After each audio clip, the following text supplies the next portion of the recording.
Welcome to The Source, where we combine the headlines with in-depth conversations with the newsmakers themselves. I'm Pinky Webb. Today on the program, the government gives SIM users 90 more days to register their mobile numbers. But the Department of Information and Communications Technology warns about the possibility of limiting SIM services during the extension period. National Telecommunications Commission Deputy Commissioner Jon Paulo Salvahan joins us live.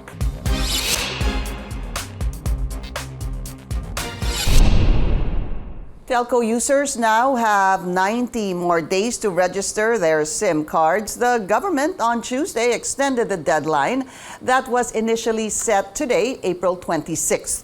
The move came following a low registration turnout. But our correspondent Rex Remitio tells us officials are looking at scrapping some services for those who have yet to register during the extension period. As soon as possible, because the deadline can only be extended once based on the law. After the extended deadline and you haven't registered your SIM yet, it will be deactivated. You can no longer make a call, send a text message, or even access your favorite social media sites. You may also lose access to your e-wallet that's linked to the deactivated number. Officials are also studying what else they can do to urge users to register the soonest. There are still 15 to 20 million subscribers who have yet to register. Information and Communications Technology Chief Ivan Uy says it boils down to the bad habit of doing things at the last minute. It's evident during the last 2 weeks of the first deadline when over 1 million subscribers registered their SIMs per day.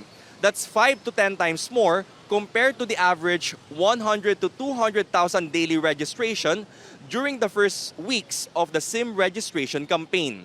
That's why government is also looking at scrapping some telco services for those who have yet to register during the extension period. Let's say after the 60 days, you will lose your access to your Facebook accounts or to your TikTok accounts, but you still can use your phone, you can still call, you can still text, and then after a certain period, you will lose your outgoing calls. So that way, ramdam nyo kung anong effect na hindi kayo nagpaparehistro. For users who don't have a government ID, Uy says they can even just use a barangay ID. He explains it's easy to get because you just have to walk to your barangay hall to apply. There are times also when the system is down and users cannot register. He says this can't be used as an excuse since most of the time, the system is up and running. Uy believes the policy is still beneficial since it can help in their fight against text scammers. The secretary reports a user now only receives just 1 to 2 text scam messages a day during the SIM registration period, far from the 6 to 7 texts in the past. In spite of this, you're always advised to be on alert by not pressing URL links on text messages sent to you by anonymous users. Rex Remitio, CNN Philippines. And let's go straight to the source of the story. We have NTC Deputy Commissioner Jon Paulo Salvahan. Mr. Salvahan, welcome to the source. Thank you so much for your time, sir. Good morning, Ms. Pinky. Thank you for having us here in the source. Okay, so 90-day extension. That's obviously good news for those who have not registered. Let's get an update first, sir. How many have registered so far?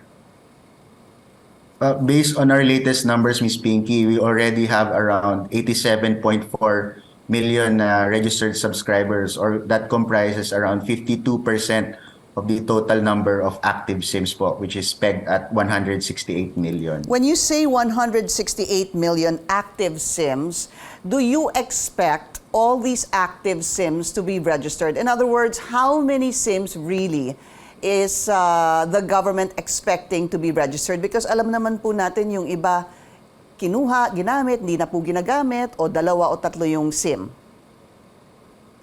Well, realistically speaking, we don't expect the 168 million to be all registered by the end of the deadline. We expect probably around 70 to 80% of that total number to register, because we foresee that it is only around that number, which is around 100 or 110 million, which are the legitimate users of these SIMs, or meaning that they are really using the SIMs for their ordinary or legitimate Right. purposes. So 110, that is the hope and that is the target.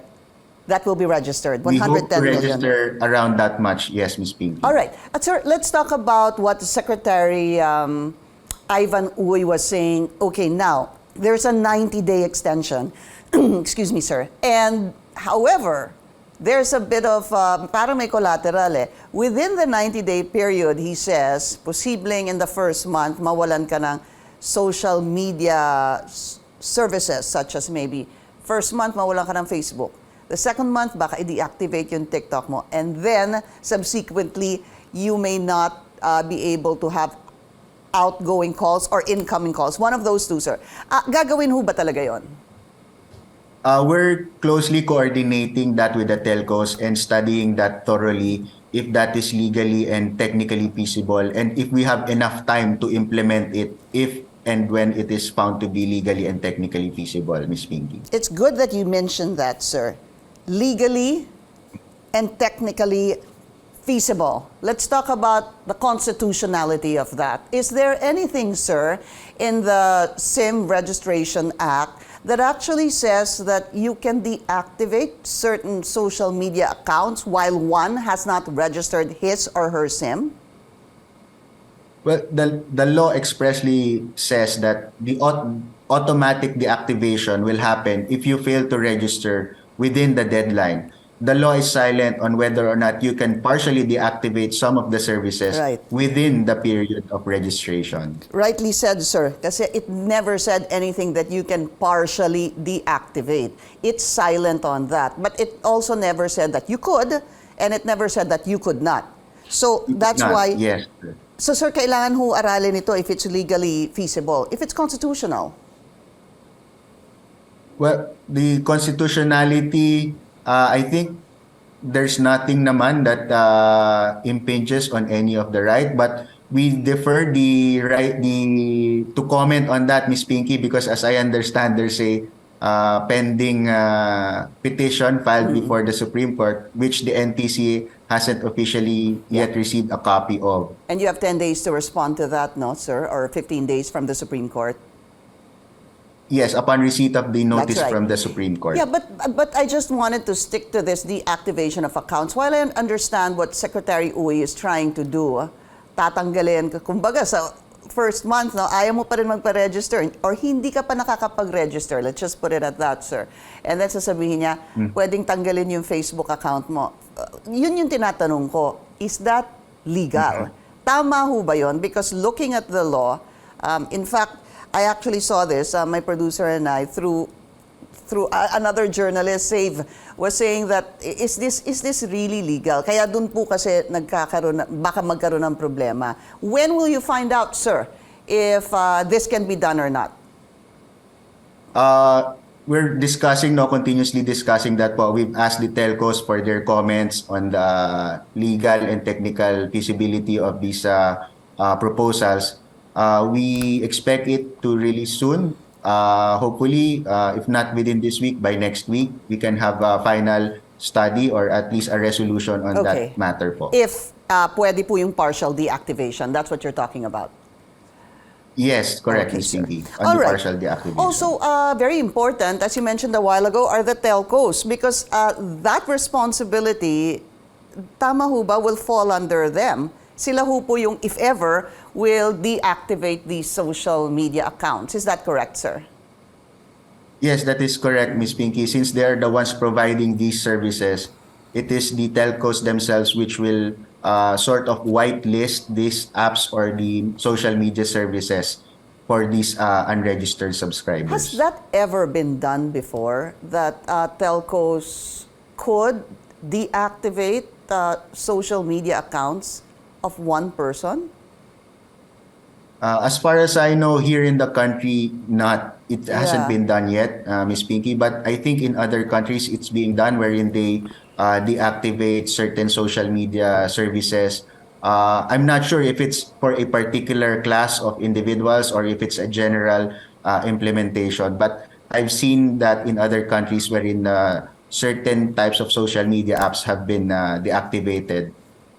So for now, aaralin pa po kung pwede yung deactivation, if it is allowed by the law, if it's legally feasible, if the telcos, two things, no? And if the telcos can actually implement this. So that is still being discussed and being considered at the moment. So that's clear, sir.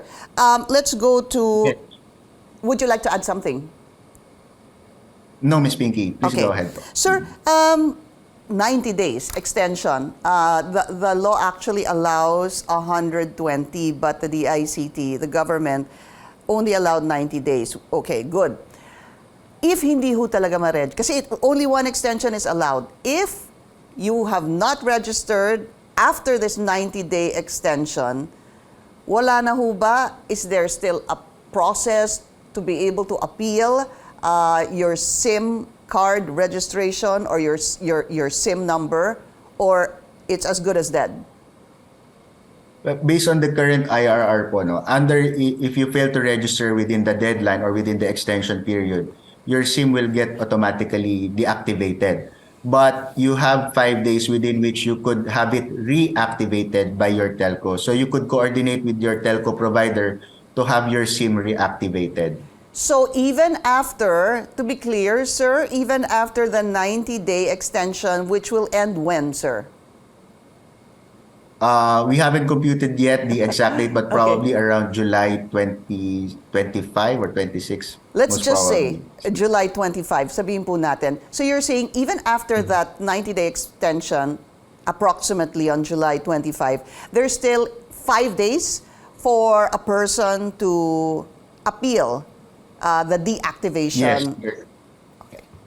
Yes, Miss Pinky. They can go to their telcos, prove that they are indeed the owners of that deactivated SIM, and then request the telcos to reactivate that All right. within a period of 5 days. Still, a lot to discuss on this, such as what can be done to encourage the public to have their SIM registered. But we need to take a very short break. This is The Source on CNN Philippines. Please stay tuned.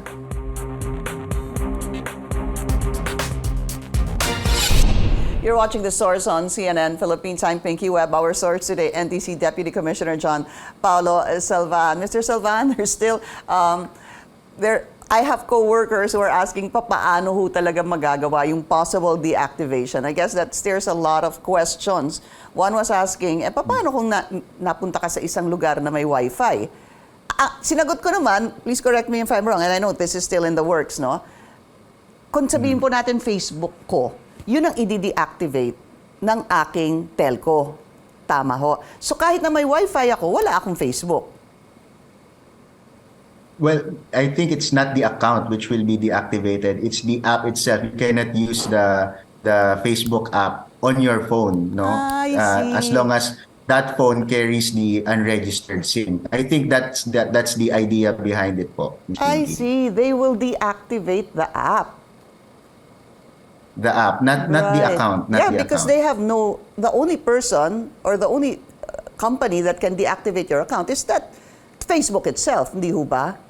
Or Twitter itself. Well, we've seen in other countries wherein countries parang sort of prohibited certain Yeah. types of app from being available in their countries. But I agree, Miss Pinky, there's a lot to be threshed out in this type of scheme that is being proposed. Opo, tsaka baka, I guess the harder part would be really how the telcos will implement this. Because as you mentioned, as we talked about a while ago, this is possibly the first time that they will implement that, but if ever. But thanks for that clarification. It's the app that will possibly be deactivated. Okay, sir, what about efforts in this 90-day period that the NTC will implement to be able to encourage users to register their SIMs? Well, we will still continue with the efforts of the government to conduct the facilitated SIM registration in far-flung areas or in those remote areas.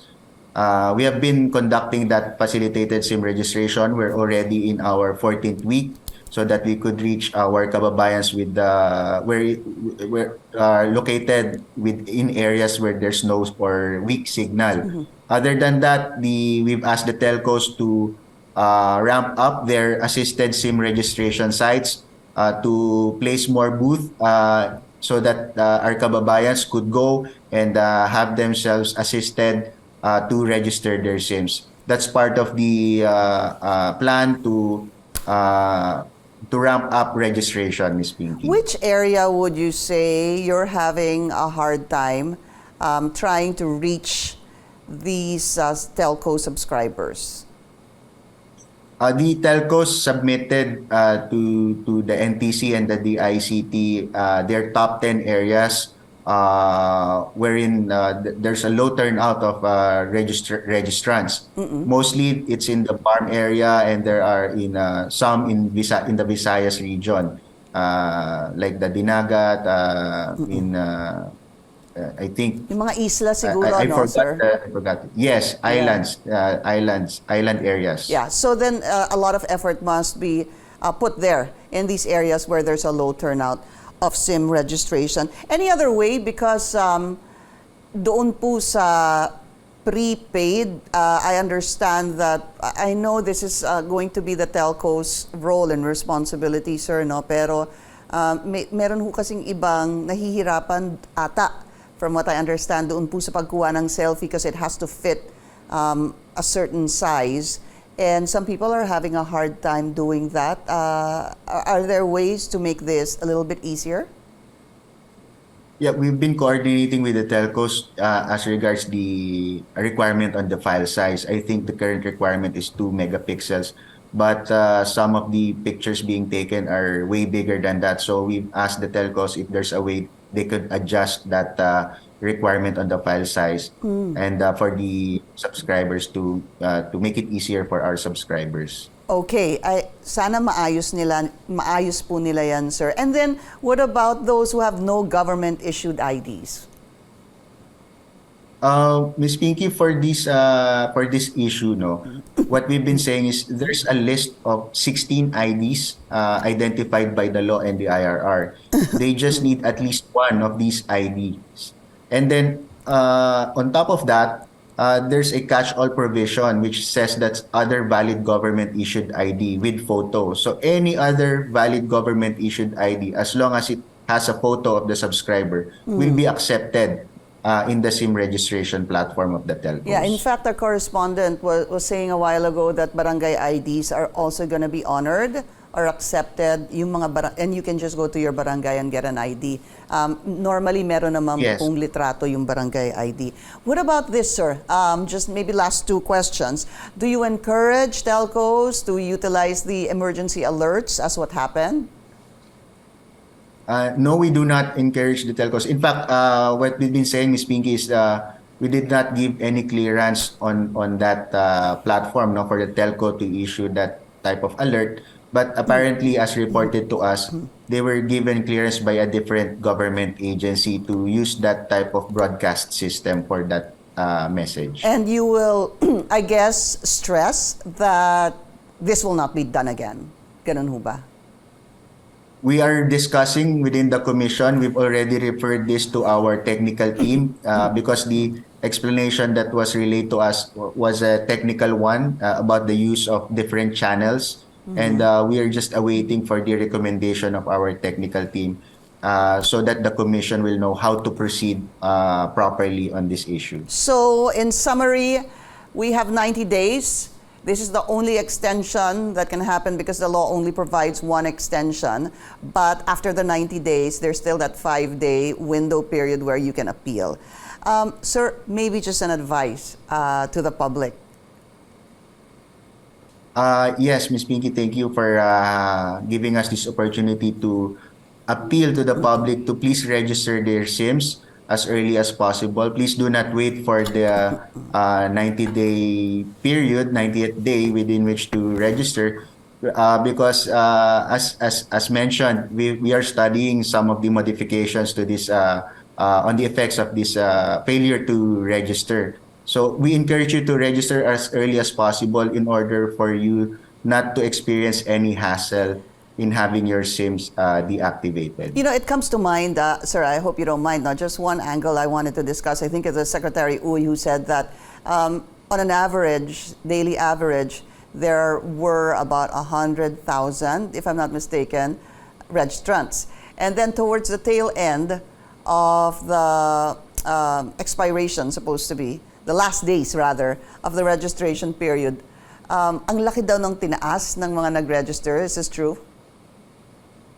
Yes, that's correct, Ms. Pinky. For the past 2 weeks, we've seen registrants averaging around more than 1 million. And in fact, the last 2 days, we've seen a very sharp increase. We've reached around 2.5 to 4.5 million daily registrants as we draw close to the deadline. Yeah, so original deadline of 26. So ang laki talaga ng ang laki ng itinaas. Because everyone Tama was po. thinking, ito na ba yung last day? That's why I think it was also Secretary Uy who said, nagiging ugali daw. As proven, he says, doon sa dami ng nagpa-register in the past 2 days. So maybe we will find out, but 90 days, whether it's July 25, sir, or July 26, that would be the end of the 90-day extension period. Again, sir, of course, we hope that we will get more clarification on this, especially regarding the deactivation, possible, lagay na lang po natin, possible deactivation of some social media apps of the person who has not registered. NTC Deputy Commissioner Jon Paulo Salvahan, sir, thank you so much for your time. Thank you also, Ms. Pinky, and good morning. Good morning. We'll be taking a very short break. This is The Source on CNN Philippines. Please stay tuned.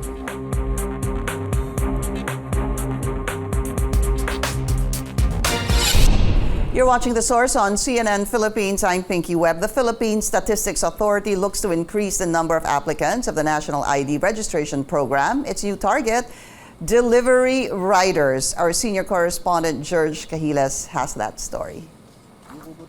Ferdinand Hardin works every day as a delivery rider.